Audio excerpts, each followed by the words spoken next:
yesterday we spoke about the cat, so we tried to get the hips moving was a lot of our focus. So traditionally the cat would be tailbone underneath, head tucked over. Now this gives tone, maybe a bit of movement through spine, but we're not going to be doing that version. What we're going to be doing is going down towards the ground just a little bit, okay? Not so your neck juts out, but just so you know your shoulder blades are flat. You're then going to push away the ground. So we're still thinking about that emphasis of pushing away the floor. You get a lot more movement in the spine. Now, this is actually your design. So I'm going to do a few different ones, and then it's up to you to sort of play around with your movement and see what feels good to you. We also did one going back. So if you've got a bit of a, your knees or something like that, that might not be the best one for you. But if you're okay, then you've got that lovely movement for the lower part of the spine there. We also did ones with a bit of feathering, a bit of movement. We thought about our hips, we went round, we went to the side, and all sorts. So we did lots of different movement.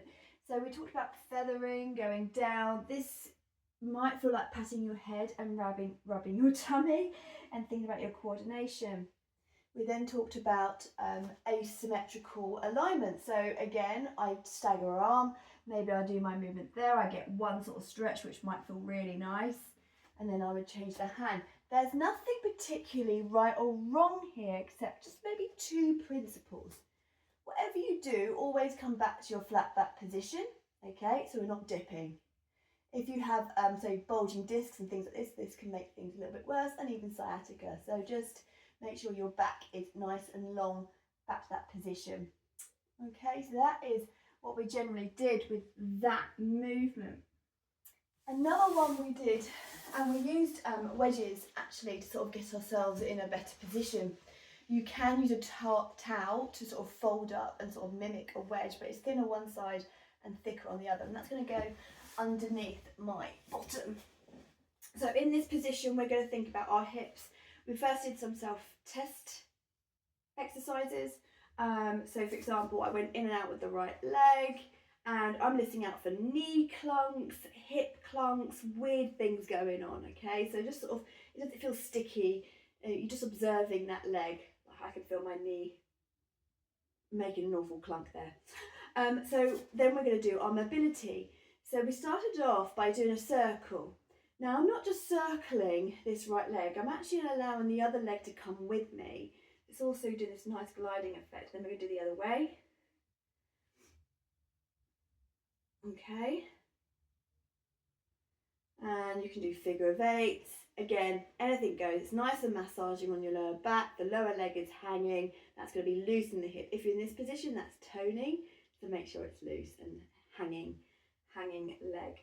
Then we did a little bit of a massage. So you felt behind the back of your leg, and while you're here, you could do, just find those areas that feel a bit tender, or they might feel hard to touch. We used the Franklin ball. So if you did you get a pair of Franklin balls, then you can tap that area, maybe massage it, or you can just try and do it with your hands, whatever you prefer. Once you've massaged that side, you then do what's called hourglassing. Take one hand down, one hand up, because when you do a massage, you just move that tension, so we want to blend it. Okay, lovely. Then you bend that leg, you take hold of your knee and you give it a good rub. Now you want these fibres to move around your bones. Yeah, so you're sort of wobbly, wobble with those movements. But then you're going to take the leg up, give it a good shake. Now I explained to everybody that when we have a loose foot like this, that is going to be more knee and hip lubricating. When you flex the foot, that goes more into your hip. So again, it depends where you feel like you want that lubrication. I felt like my knee was clunking, so I'm going to stay here. Okay? And then I go back to those movements. And my knee has stopped clunking. Okay? So it's just like some things have just changed, and that feels good. And then obviously repeat that on the other side.